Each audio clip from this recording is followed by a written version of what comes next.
the 8th here at Cranbourne is a benchmark 64 over the 1,600 metres, and it's a pretty competitive race. Hadn't been a great deal of movement until the last half an hour or so, and Day in Heaven opened $4.40, got out to $5, but back into $4 now, drawn barrier 1, can settle somewhere near the speed, has been really well backed. Barclays Bank is the one that was also at that $4.60 mark and out to $5.50 now. Of some of the others that are just starting to trim up now that's worth mentioning, Mostly Sunny, a noted on-pace runner here from barrier 6, $9.50 at the moment, but might continue to firm. And another one that I'm looking at here at a bigger price, halved its quote, is Rebel Typhoon. Right down the bottom, $27, but again, likes to settle on speed. And we know that tonight at Cranbourne, that is exactly where you want to be on the good 3 track. And how about this? After Zipping Classic Day at Caulfield tomorrow, everybody will be tuning in to the Dream Chasers. It's the Melbourne Cup at Sandown Park. Not only will we be tuning in, some people will be in attendance. Yes. All races with Sportsbet. If you run second or third, you'll get up to $50 back in bonus bets with Sportsbet. This mounting yard is brought to you by Fuse by King G. Exclusive to Totally Workwear. That sets up for an epic weekend of racing and finishing it off at the Dogs. Looking forward to that. I can't wait. I can't wait. I've only been once, so I'm looking forward to it. Yeah, heads into the yard for race number 8. As Grace mentioned, it's a 0 to 64 handicap. And the first horse that we're having a look at is Trodare for Lloyd Kenningwell and Zach Spain. Good return it was at Cranbourne as well. That was over the 1,400. And I think up to the mile will really suit. So the wide barrier and where he gets to is going to be a little bit of an issue because he generally settles midfield at best. So he's going to have to concede some ground and hope they overdo it and probably ride for luck. He's a solid unit that generally carries that little bit of condition. He's nice and alert and his coat's in good order. He's stepping out well second up. Barclays Bank is stepping up to the mile for the first time. This preparation is his third run in. Robbie Griffiths, Matt DeCock and Neil Ryan. Yeah, they've both been really good runs. A very consistent horse. Look, I've had this horse on top and it's been somewhat tempered now with what we're seeing with the pattern because he's another horse that, you know, the closest he'll probably be is midfield. The slight difference here is that it is a mile, so maybe that'll even it out a touch. But it's still he's not going to end up in the A ground, that's for sure. But look, I think he's in very good form. He looks race fit now with those couple of recent runs under his belt, and he's nice and alert, parading well, looks good in the coat, and as I said, now he's got that real race fitness. He's not carrying a lot of excess condition at all. Robbie Downey rode Turned It Up Tommy to victory last start at Geelong. He goes around here today for Dennis Pagan. It was a restricted 58. Gee, it was a good win, good market support, and he was building towards it. And yeah, I like the way that he levelled out. He posted the 11th best 200 at the meeting. I think he's capable of figuring here, but yet another one that generally gets back. He has raced handy on a heavy track once from a low draw. They'll probably want to be positive tonight. We know Dennis Pagan gets attracted to the staying types, and you can see why he was attracted to Turn It Up. Tommy is a young horse. He's got some scope and athleticism about him. He really steps out over a bit of ground. Lovely and relaxed. He's parading well. Real Azmon is from the Felix Stokes stable. Jamie Mott takes the reins. He's a gelding by Magnus, and he comes off of a 4th at Bendigo. He had excuses there. He was $51. It actually wasn't a bad run. I know he's beaten 7, but they really didn't go that quick, and he just wasn't in a position to capitalise as a consequence. And once again, I'm talking about the barriers and the map because it is important, and I don't think he's favoured on either front. Second up, he's just having a little bit of a flank sweat and getting a fraction warm behind. He looks in good health, but he's probably still got a little bit of improvement to come, and he's just that little bit fresh, having a bit of a sweat.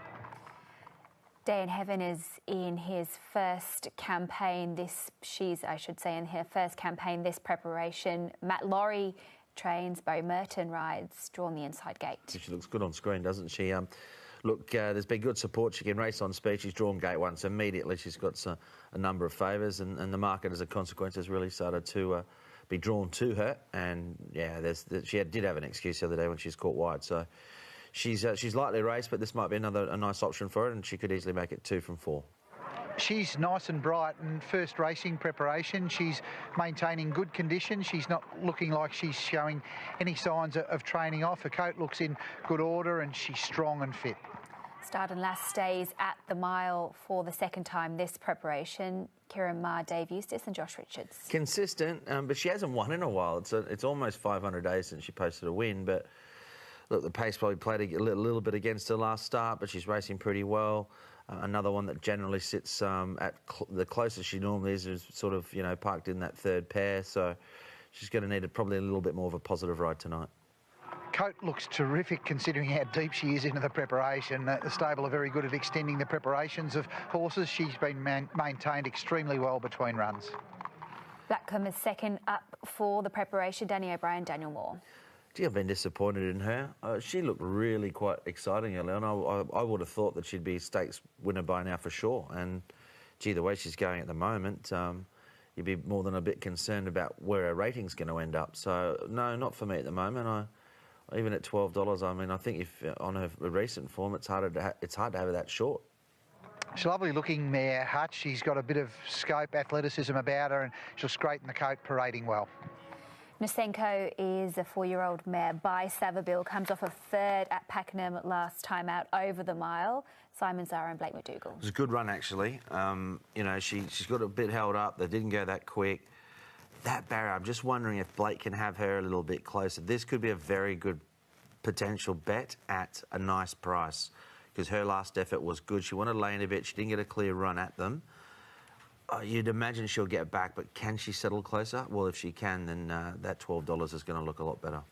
She was fit and healthy, or she is fit and healthy. She was just a little bit on the toe at times during the mounting yard. You'd just like to see her a touch more relaxed.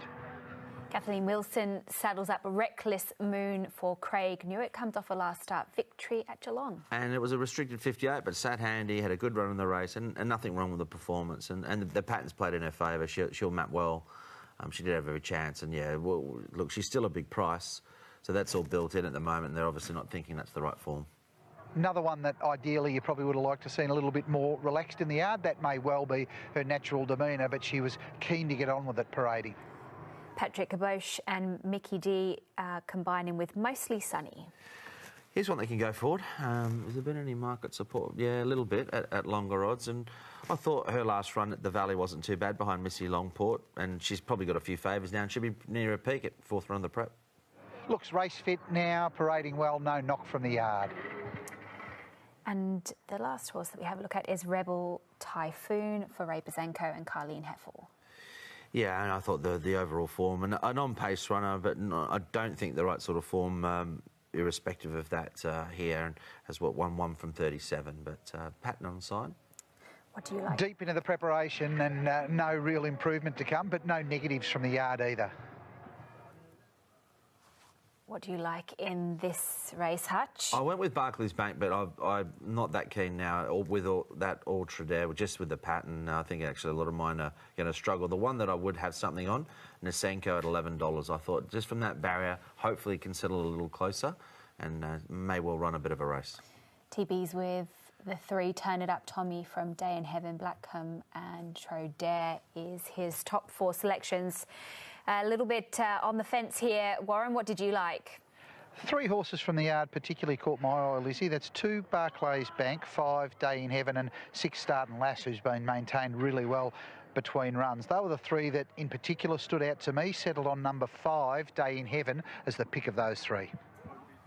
Well, I've been watching this market the whole way through and there really hasn't been a lot of movement until right now. I think we're going to see Day in Heaven really start to trim up. At the $4.20, she's been hovering around that for the past half an hour or so after coming in from $5. But there's just no money for anything else, so I think it has to go into the favourite here, Day in Heaven, drawn barrier 1.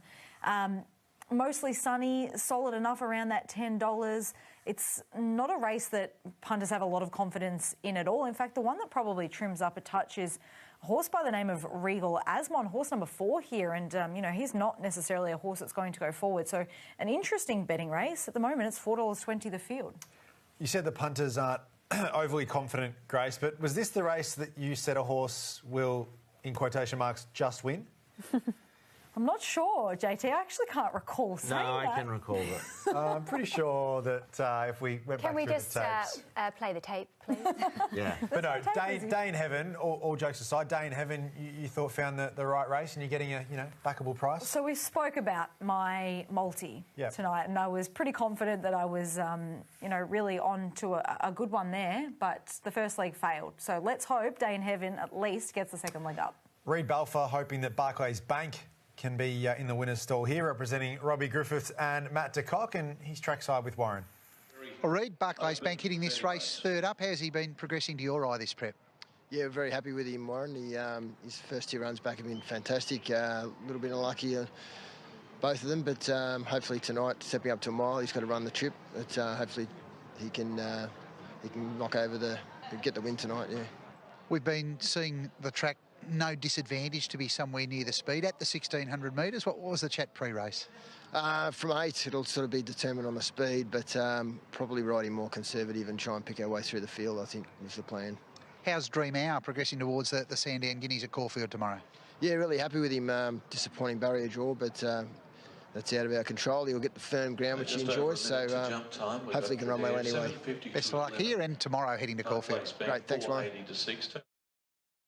From the Robbie Griffiths and Matt de Kock stable, and well, hopefully for backers of that horse, Hutch, the conversation with Neil Ryan was a little bit more, I guess, assertive as to where they want to be in the run, because as we've seen tonight, if you're not in the first, well, really, you want to be leading, but if you're not in the first few, you're going to find it pretty tricky to run them down. Well, we had all leaders and the other 2 leaders back pretty much in the run, so that's the way it is.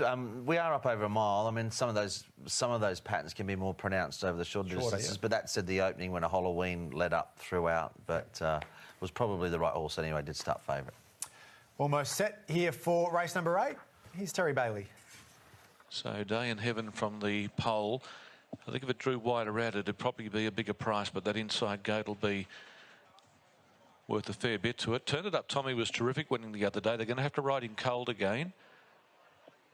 If he can get around the field, and that'll be the problem for a few of them, then he's in the race.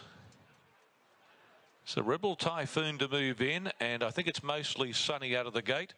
High gain handicap, $4 the field. Day in Heaven from the pole runs the favourite, but there's a lot of chances. Just about set. Mostly sunny, and Trodaire the last to move in. Tradaire's in, set to run. They're off. Day in Heaven away fast near the inside. Mostly Sunny came out of the gate well. Blackcomb couldn't muster, and Tradaire's gone right out to last. And going fast, Rebel Typhoon's going to lead the way. Day in Heaven second, Mostly Sunny third, Reckless Moon on the inside. Then Nos Cinco and wider out start and last. Blackcomb picking up on the fence. Turn It Up Tommy the red cap. Outside of it, Barclays Bank, and then came Tradaire and Regal Azmon last of all. Day in Heaven in front, and after being kicked out of the gate now wants to over race. Led 3/4 Rebel Typhoon, a length away Reckless Moon, Mostly Sunny. Blackcomb started last deep out in that straight run between runners Nos Cinco. 2 to Barclays Bank on the inside Tradaire. Between runners Turn It Up Tommy and Regal Azmon the last one. Day in Heaven comes past the 800 metre pole. Leading by about a half length on Rebel Typhoon. Reckless Moon travelling up strongly on the fence. Then Mostly Sunny, Blackcomb the rail, Stardom last wide. Mosinko the centre, 2 lengths away Barclays Bank, 3 out getting cover. Then came behind those Turn It Up Tommy, Tradaire the fence and Regal Azmon. Towards the bend, leader is Day in Heaven, travelling along by a neck on Regal Typhoon on the outside. Rebel Typhoon now under a bit of pressure. Reckless Moon on the fence, Nos Cinco around the outside, coming with a good run as they turn. And further back, Mostly Sunny, Blackcomb, Day in Heaven the front runner. Getting off the fence is Reckless Moon, Rebel Typhoon, Blackcomb coming on strongly the outside. Day in Heaven in front, Blackcomb is coming fast and getting through also when it's just about over. Regal Azmon with a blinder, got up.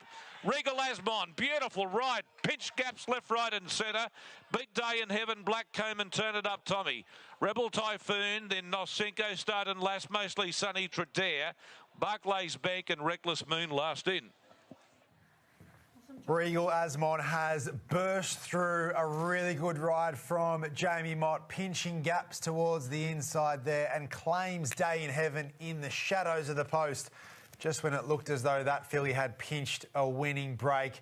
Phillip Stokes and Jamie Mott teaming up 4, 5, 7 and 3. And Hutch, we're going to probably have to watch that race again to see exactly where it came from. But first thoughts was that was a pretty heady ride from Jamie Mott. Won't be asking Grace where he came from. Well, Grace has left the studio. So how did he get through? How did he get through there? I don't know. It was a remarkable effort. I mean, I honestly need to see this again because he was in a position where he really shouldn't have been able to sort of make his way through the field. Day in Heaven was there. Probably went a bit slow, to be honest, but then, you know, it's easy to say that now and look to have the race in its keeping with about 50 to go. But that's some ride from Jamie Mott. There was a bit of tightening back to the inside, but, yeah, I need to have another look at that one, JT. That was quite a remarkable victory. Yeah, Day in Heaven game up on the rail there. Blackham loomed as a winning threat into the minor money. Turn it up, Tommy, as well. But Lizzie, all honours with this winner. Regal Azmon's come from the clouds and bang. Yeah, we haven't seen anything come from as far back as Regal Azmon, and Bo Mertens gave Day in Heaven an absolute peach of a ride, but in the end it was just a better horse won on the day. And yeah, unfortunate for Grace. Really, I'm pointing towards that, but very fortunate for all the connections because she's not happy about no, she's not at all. I'm trying to be nice. Yeah, it's the green colours that have knocked you off twice tonight as well, Grace. Well, Grace, to make you feel even better, we're going to head out on track and catch up, Warren, with some of the winning connections. Well, Michael Harrison representing the stable here. And Michael, take us through your thoughts on the win and the ride. That ride was unreal, really. I didn't think he was going to get there most of the way up the straight. I thought he was going to finish nowhere, and then all of a sudden he was up. It was pretty quick. Horse was second up. What was the stable's expectation coming into today? We knew he'd run a good race. We were a bit concerned, obviously, with the way the track was playing out tonight, with the front runners getting up. But there was a lot of speed early in this race, and that gave us a bit of confidence throughout the race. But, yeah, leading into it, the horse is in good order. We just need a bit of luck. Some excited connections here on course. Tell us a bit about the background of this fella. Well, we got him sort of unraced. He had a few issues early on, but Mark entrusted us with the horse, and look, we've really just gone from strength to strength. We didn't know what to expect with the horse when we got him, and look, he's been nothing short of impressive. We'll get some feedback from Jamie Mott shortly, but from your perspective, he's here early in his preparation in terms of scope for level he might get to and even distance he might get to. What's your expectation? Look, he might get a little bit further. I'm not too concerned with stepping him up just yet. He's obviously second up over the mile, but we'll find a nice race. Might even have a look at sort of a midweek at Sandown or even a night meeting in town, so something like that would be nice. Let you go and enjoy the win with connections. Well done. Thanks, Warren. Jamie Mott's taken the saddle off, and, gee, I wish there was a set of golf clubs for Ride of the Night because Jamie doesn't mind a game of golf. Jamie, take us through that. Yeah, it actually worked out perfect. It was going to be tricky from the gate, and obviously track's playing a little bit on speed tonight, and he was always just going to get back and need a lot of luck. And I got 3 wide cover on the back of Griffo's horse, and I thought, beautiful, it'll take me where I need to go. And it come off the bridle and swung really wide, getting to the 400, and I just couldn't go around him, so I had to just chance my arm and rode for a bit of luck. And to his credit, though, he did sprint quick when I needed him. He's only second up. What sort of feel did he give you when you were pulling up, having a blow, or how he came through that effort? Came through it perfectly. I won on him last preparation, a little bit similar. Like, he was held up and sprinted hard late, so I think he's a horse with a bit of a future. And he went to Sale after his last preparation and failed, but I think he was end of prep, so he's obviously come back in good order and he's in for a good campaign. There's some excited connections here on course. I'll let you go and debrief. Well done. No worries, thank you. Jamie Mott in the winner's stall, teaming up with Phillip Stokes, and Hutch will analyse this race. This is probably the race of the night that we want to analyse to see exactly how he did it, because yeah, it would be the leading contender so far for Ride of the Night. Yeah, definitely. So 3 wide, literally last, and this has not been the pattern of the night. This is the exact opposite of what it's really been. But a lot of horses are travelling. A lot of horses are borderline over racing because they're not going all that quick, but obviously the well-backed runner Day in Heaven is in front, and he's sort of, at this point of the race, you're pretty happy. And this is the stage. Look at Jamie in the gold cap with the pom-pom, and he wasn't going to come around them there. He said, so now he's got to ride for luck. But how does he get through? There's a wall of horses there. You normally just don't get a run, and there's still no run. He's still held up, and still surprised he got a run, to be honest. Remarkable that it just sort of opened up for him there, but you need to probably have another look at the head-on. It looks like the other horse shifted in a bit, Rebel Typhoon, and probably created a run for him. But also to have that turn of foot, he was never working into it. He was just sort of jogging on the spot, and to be able to have that change of gears so efficiently, you'd have to say that was a really impressive performance. He was just waiting for these horses to get a little bit tired. He saw a gap, and just the way that he really got this horse into stride quickly, and it was soft in the end. Yeah, I mean, he had to make, like you said, he had to make up 2 lengths in probably, 75 metres, if that. So it's a great turn of foot. Well done, Jamie. A little bit of tightening back towards the inside there. Grace, did you want to join the dissection of that race at all? No, I'm okay, JT. Sure. She hasn't really recovered from it. Don't want to watch the replay, to be honest, but well done to Connectors. I actually mentioned to Hutch before, I'm like, they're backing this Regal Azmon, like it's going to go back. I just can't figure it out, but too good everyone else. I'll just go lick my wounds over there a little while longer. We'll give you 3 minutes. There's another race to go, Race. You can get it back. Yeah, go for it. Butter up again. We'll give you 3 minutes of this ad break to do that. We take a little breather on racing.com.